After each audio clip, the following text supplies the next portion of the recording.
तो बच्चों, in our previous lecture of photosynthesis we discussed about C3 cycle and C4 cycle and we showed that how carbon dioxide get converted into glucose. आज हमने जो करना है that is photo respiration. एक अलग ही topic है ये photo respiration. तो पहले हमें इसका मतलब समझना है what is photo respiration. फिर हम कहेंगे कि क्यों होती है, किस लिए होती है, क्या रीजंस है फोटो रेस्पिरेशन के और क्या बेनिफिट है या क्या डिसएडवांटेज है फोटो रेस्पिरेशन का टू प्लांट्स. तो फोटो मतलब हो गया लाइट, रेस्पिरेशन हो गया, रेस्पिरेशन में हम कार्बन डाइऑक्साइड बाहर निकालते हैं. तो अगर हम कहते हैं कि जो प्लांट्स है वो during day time, during sunlight वो कार्बन डाइऑक्साइड को फिक्स कर रहे हैं, instead of fixing that carbon dioxide during day time अगर प्लांट्स उस कार्बन डाइऑक्साइड को रिलीज करना शुरू कर दे तो उसको हम बोलते हैं फोटो रेस्पिरेशन. तो ग्रीन प्लांट्स है जो वो डे लाइट में जब कार्बन डाइऑक्साइड को रिलीज करेंगे, फिक्स नहीं करेंगे, that is known as photorespiration. तो फोटो रेस्पिरेशन है जो it was discovered by Decker and Tio. It was discovered by Decker and Tio. Photo respiration है जो it is a light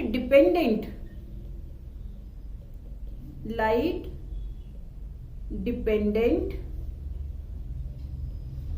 process of oxygenation of RUBP to release carbon dioxide by photosynthesizing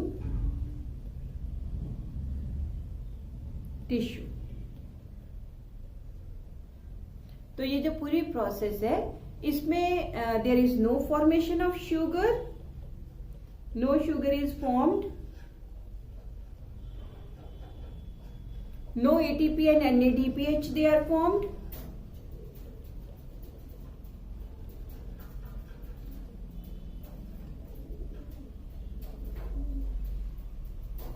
instead ATP है जो वो consume करता है, ये rather ATP is consumed. तो mesophyll cells में ये पूरी प्रोसेस होती है. फोटो रेस्पिरेशन है जो it occurs in mesophyll cells और मीजोफिल सेल्स के 3 सेल्यूलर ऑर्गेनेलिज में ये होते हैं chloroplast, peroxisomes and mitochondria. It takes place in the 3 cellular organelles of mesophyll cells. ठीक है. तो मेसोफिल सेल्स में हमने बोला था कि जो मेसोफिल सेल्स के क्लोरोप्लास्ट है वो क्या लेते हैं, कार्बन डाइऑक्साइड लेते हैं और उसको कन्वर्ट करते हैं थ्रू C3 साइकिल. वो उसको कार्बन डाइऑक्साइड को कन्वर्ट करते हैं इनटू ग्लूकोज. बट यहाँ पे ऐसा नहीं होने वाला. यहाँ पे क्या है, सबसे पहले देखो एनसीईआरटी ने इतना इलेबोरेटेड वो साइकिल नहीं दिया, बट आपको समझाने के लिए मैं ये थोड़ा इलेबोरेटेड करूंगी. आपने उसमें से एनसीईआरटी में से कर लेने हैं, अदरवाइज एनसीईआरटी का आपको समझ नहीं आएगा. तो सबसे पहले हमारे पास मेसोफिल सेल्स के क्या है, क्लोरोप्लास्ट है. This is chloroplast of mesophyll sales.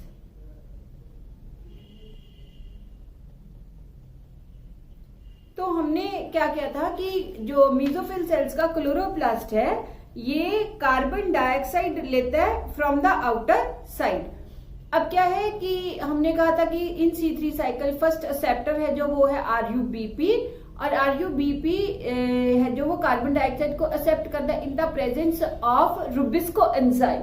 Rubisco है जो वो हमने किया था कि उसकी बाईफंक्शनल एक्टिविटी है depending upon the carbon dioxide concentration और ऑक्सीजन कॉन्सेंट्रेशन, ये दोनों के साथ कंबाइन कर सकता है. हालांकि रुबिस्को है जो उसकी एफिनिटी कार्बन डाइऑक्साइड के लिए ज्यादा होती है, बट अगर कार्बन डाइऑक्साइड की कॉन्सेंट्रेशन कम है, ऑक्सीजन की ज्यादा हो गई बाहर, तो ये रुबिस्को है जो वो ऑक्सीजन के साथ कंबाइन करना शुरू करेगा instead of combining with the carbon dioxide.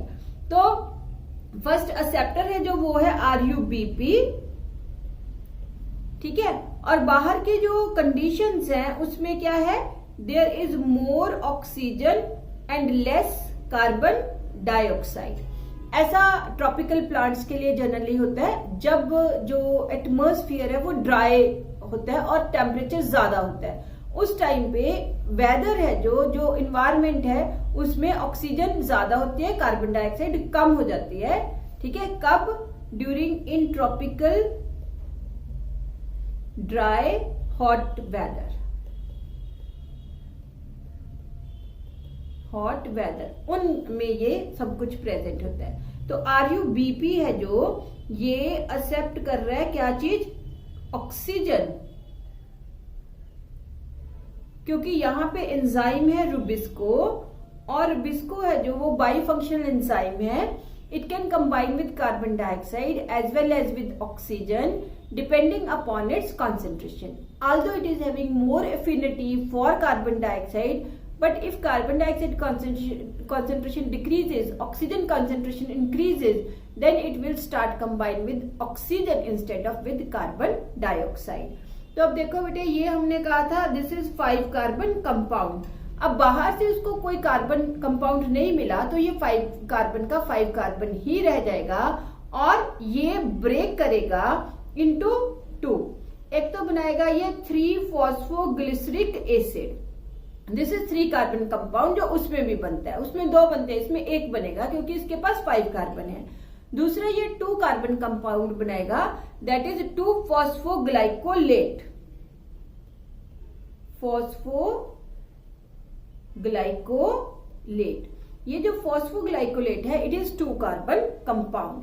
तो जो रुबिस्को था वो 2 में टूट गया बाय कंबाइनिंग ऑक्सीजन। ठीक है, 3PGA एंड 2-फॉस्फोग्लाइकोलेट। अब ये जो फॉस्फोग्लाइकोलेट है ये कन्वर्ट हो जाएगा इनटू ग्लाइकोलेट, ग्लाइकोलेट में कन्वर्ट हो जाएगा। इसकी जो फॉस्फोरस है वो ATP नहीं बनाएगी, इसकी फॉस्फोरस है जो वो फॉस्फोरिक एसिड बना देगी। ठीक है, अब ये जो ग्लाइकोलेट है ये जाएगा to peroxisomes, cellular organelle of mesophyll cell, that is peroxisome। तो peroxisome है जो यहाँ पे जब ये ग्लाइकोलेट जाएगा ये ट्रांसफर हो गया टू peroxisome। peroxisomes का काम होता है वो हाइड्रोजन पेरोक्साइड को ब्रेक करते हैं और ब्रेक करके उसको वाटर एंड ऑक्सीजन में कन्वर्ट कर देते हैं। तो ये जो ग्लाइकोलेट है ये ऑक्सीजन लेके कन्वर्ट हो जाएगा इनटू ग्लाइऑक्सीलेट। अब ये जो ग्लाइऑक्सीलेट है नेक्स्ट ये कन्वर्ट हो जाएगा इनटू अमाइनो एसिड ग्लाइसिन। ये यहां से अमाइनो ग्रुप लेगा, ग्लाइऑक्सीलेट इज ऑर्गेनिक एसिड। ये यहां से पेरोक्सिसोम से क्या लेगा, अमाइनो ग्रुप लेगा और कन्वर्ट हो जाएगा इनटू ग्लाइसिन। अब ये जो ग्लाइसिन है ये मूव करेगा to mitochondria, mitochondria of mesophyll cells. तो ग्लाइसिन है जो ये मूव कर गया टू माइटोकॉन्ड्रिया। यहां पे 2 मॉलिक्यूल्स है जो वो ग्लाइसिन के, 2 मॉलिक्यूल्स ऑफ ग्लाइसिन ये कन्वर्ट हो जाएंगे इनटू सीरिन। सीरिन भी एक अमाइनो एसिड है तो यहां पे ये यूज करेगा NADPH। फिर सीरिन है जो ये चला जाएगा वापस टू peroxisome और ये कन्वर्ट हो जाएगा इनटू ऑर्गेनिक एसिड हाइड्रोक्सीपाइरुवेट।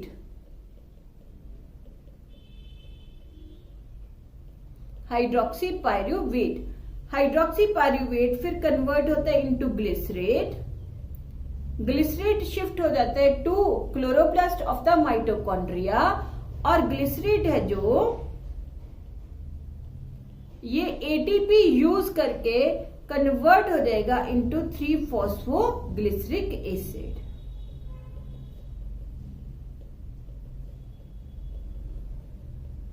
तो अगर हम बेटे इसको डिटेल में देखें तो मेसोफिल सेल्स में 3 cellular organelles, chloroplast, peroxisomes and mitochondria में ये फोटो रेस्पिरेशन हुई। तो फोटो रेस्पिरेशन में अगर आप देखो तो हमने कहा कि RuBP 5 कार्बन कंपाउंड है, ब्रेक कर गया 3 phosphoglyceric acid and phosphoglycolate. Phosphoglycolate है जो वो 2 कार्बन कंपाउंड है। अब ये सब घूम घाम के इसने यहाँ पे क्या रिलीज किया है, कार्बन डाइऑक्साइड रिलीज की। तो माइटोकॉन्ड्रिया है जो वो ही रेस्पिरेशन करता है ना, तो यहाँ पे मेसोफिल सेल्स का माइटोकॉन्ड्रिया कार्बन डाइऑक्साइड जो उसकी फिक्स्ड है उसको भी रिलीज करवा रहा है instead of fixing the environmental carbon dioxide. तो ये वापस घूम फिर के फिर से क्या बन गया 3PGA। इन दिस वे ये जो फोटो रेस्पिरेशन है इसका प्लांट्स को कोई फायदा नहीं हुआ। ड्यूरिंग डे टाइम उन्होंने शुगर नहीं बनाई, इंस्टेड कार्बन डाइऑक्साइड को रिलीज कर दिया। बट ये सारे C3 प्लांट्स में होता है, C4 प्लांट्स है जो उनमें फोटो रेस्पिरेशन नहीं होगी। क्यों नहीं होगी? C4 plants do not show photo respiration. क्यों नहीं होगी? बिकॉज फर्स्ट रीजन है कि जो पैपकेज एंजाइम है, PEPcase enzyme has more affinity for carbon dioxide. It can pick carbon dioxide even in very low concentration। और पैपकेज है जो it is not bifunctional, PEPcase is not bifunctional enzyme. Secondly कि अगर आपको याद हो जो हमने C4 साइकिल किया था वहां पे हमने क्या था कि C4 एसिड है जो वो बंडल शीट सेल्स तक जाएगा, कार्बन डाइऑक्साइड को रिलीज करेगा in the bundle sheath cells. तो वो कंसेंट्रेट करते हैं, they have the ability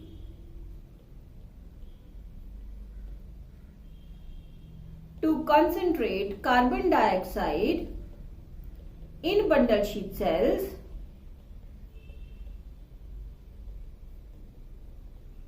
bye de-acidification।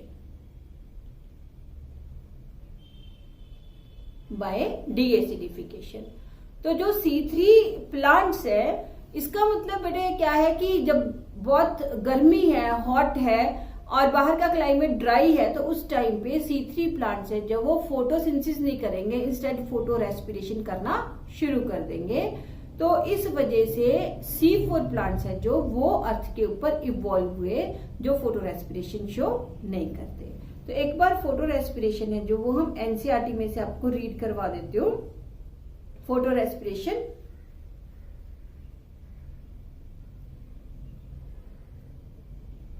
तो this is photo respiration. Photo respiration है जो let us try and understand one more process that creates an important difference between C3 and C4 plants, that is photorespiration. To understand photorespiration, we have to know a little bit more about the first step of the Calvin pathway, the first carbon dioxide fixation step. This is the reaction where RuBP combines with carbon dioxide to form two molecules of 3PGA. This is catalyzed by Rubisco। ये वो C3 cycle की बात कर रहा है। तो Rubisco ये हम कर चुके हैं। Rubisco that is the most abundant enzyme in the world या protein in the world is characterized by the fact that its active site can bind to both carbon dioxide and oxygen, hence the name. Can you think how this could be possible? Rubisco has a much greater affinity for carbon dioxide than for oxygen. Imagine what would happen if this were not so. This binding is competitive. It is the relative concentration of oxygen and carbon dioxide that determines which of the two will bind to enzyme. In C3 plant, some oxygen does bind to Rubisco, ठीक है, oxygen है जो वो bind करके Rubisco के साथ, hence carbon dioxide fixation is decreased. Here the RuBP, instead of being converted to two molecules of PGA, binds with oxygen to form one molecule of PGA and one molecule of phosphoglycolate in a pathway called photorespiration. In the photorespiratory pathway, there is neither synthesis of sugars nor of ATP. Rather, it results in release of carbon dioxide with the utilization of ATP. In the photorespiratory pathway, there is no synthesis of ATP. Therefore, photorespiration is wasteful process. In C4 plants, photorespiration does not occur. This is because they have a mechanism that increases the concentration of carbon dioxide at the enzyme site. This takes place when C4 acid from the mesophils is broken down in the bundle cells to release carbon dioxide. कि हमने C4 में क्या था कि उन्होंने carbon dioxide बाहर से ली, C4 acid में कन्वर्ट हुआ, फिर बंडल शीट में जाके वो C3 एसिड में दोबारा बन गया. This results in increasing the intracellular concentration of carbon dioxide. In turn, this ensures that Rubisco functions as a carboxylase, minimizing the oxygenase activity. वहीं पे उसके पास Rubisco था, तो Rubisco को कार्बन डाइऑक्साइड मिल गई. Now that you know that C4 plants lack photorespiration, you probably can understand why productivity and yields are better in these plants. क्योंकि वो photorespiration show नहीं करते, तो C4 की productivity and yield ज्यादा होगी as compared to C3. In addition, these plants show tolerance to high temperature. क्योंकि हमने अभी किया कि photorespiration कब होनी है, जब टेम्परेचर हाई हो गया, तो वो समझ लो कि उस हाई टेम्परेचर में C3 फोटोसिंथेसिस नहीं कर सकते, C4 उस टेम्परेचर में फोटोसिंथेसिस कर सकते हैं. तो ये डिफरेंसेस दिए हुए हैं C3 एंड C4 में, ये कर लेने आपको. और बाकी हम करेंगे नेक्स्ट लेक्चर में रिगार्डिंग फैक्टर्स. जितनी भी बेटे ये साइकिल्स है वो खत्म हो गए. अब हमने नेक्स्ट करना है factors which affect the photosynthesis.